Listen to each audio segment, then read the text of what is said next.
You ever wonder why some people just seem to build wealth so effortlessly, while other people, even people with really high incomes, are just stuck spinning their wheels?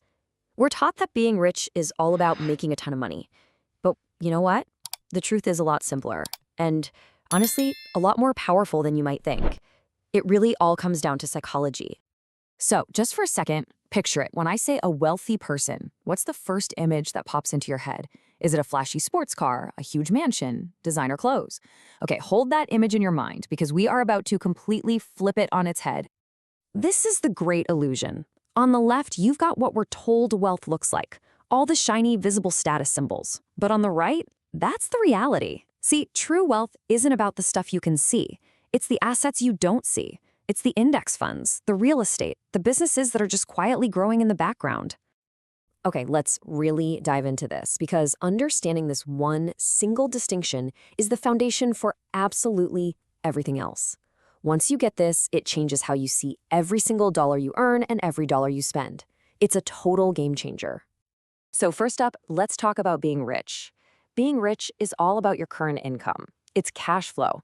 A doctor making 400 grand a year, they're rich. An athlete with a multi-million-dollar contract, definitely rich. It's impressive, it's visible, but it can also be fleeting. We've all heard the stories about lottery winners who are broke a few years later. That high income can vanish in the blink of an eye. Now, let's contrast that with being wealthy. This is a whole different ballgame. It's not about how much you make, it's about what you own. It's the money that you saved and invested, money that is now out there working for you 24/7. Wealth is the stock portfolio, the rental property, the savings. It's quiet, it's often invisible, and it's the thing that actually buys you your freedom. So you could say that rich is an action, it's spending money, but wealthy is a mindset. And that, right there, is where things get really interesting. The truly wealthy think about money in a way that most people, well, they just don't. So what does this mindset really look like? Well, for starters, it is laser focused on the long term. They're not worried about today's hot stock tip. They're thinking in terms of decades.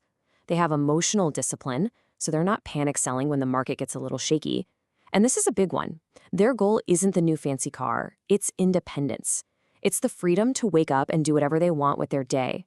And finally, you have to have a low ego. Building wealth means you care a whole lot more about your financial future than you do about what your neighbor thinks of your car. This quote just nails it perfectly.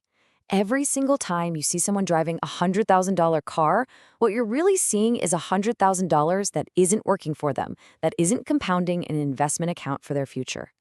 Wealth is the money you haven't spent. It's just pure unspent potential. So, okay, if these ideas are so simple, why isn't everyone wealthy? Well, because we all have to face what I like to call the final boss of personal finance. It's a psychological trap that is incredibly, incredibly difficult to escape. And that final boss has a name: lifestyle inflation. It is, without a doubt, the single biggest destroyer of wealth-building potential out there.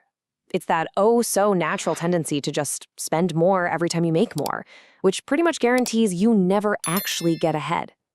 Let's look at it in action. Make it real.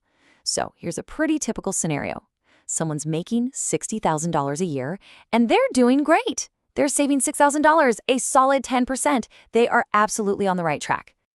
But then 5 years go by. They've gotten some promotions, a few raises, and their income has jumped up to 100 grand a year. Fantastic, right? But wait a minute. Look at their savings. It hasn't moved. It's still 6 grand. So where did that extra $40,000 a year go? It got completely absorbed. A more expensive apartment, a nicer car, fancier vacations. They're running faster, but they are stuck in the exact same place. So how in the world do you beat this trap? It really comes down to a simple 3-part blueprint. First, you have to consciously define the gap between your income and your ego, between what you earn and what you spend to impress people. Second, you have to make saving the very first thing you do with your paycheck, not the last. And third, you have to play the long game. You gotta embrace patience. Wealth isn't built overnight, it's built over decades. Patience is your superpower here. And really, that's what this all boils down to. When you look at your own financial life, every choice you make is an answer to this one question. Are you using your money to build a life of status for today? Or are you using it to build a life of freedom for tomorrow? The choice is always yours.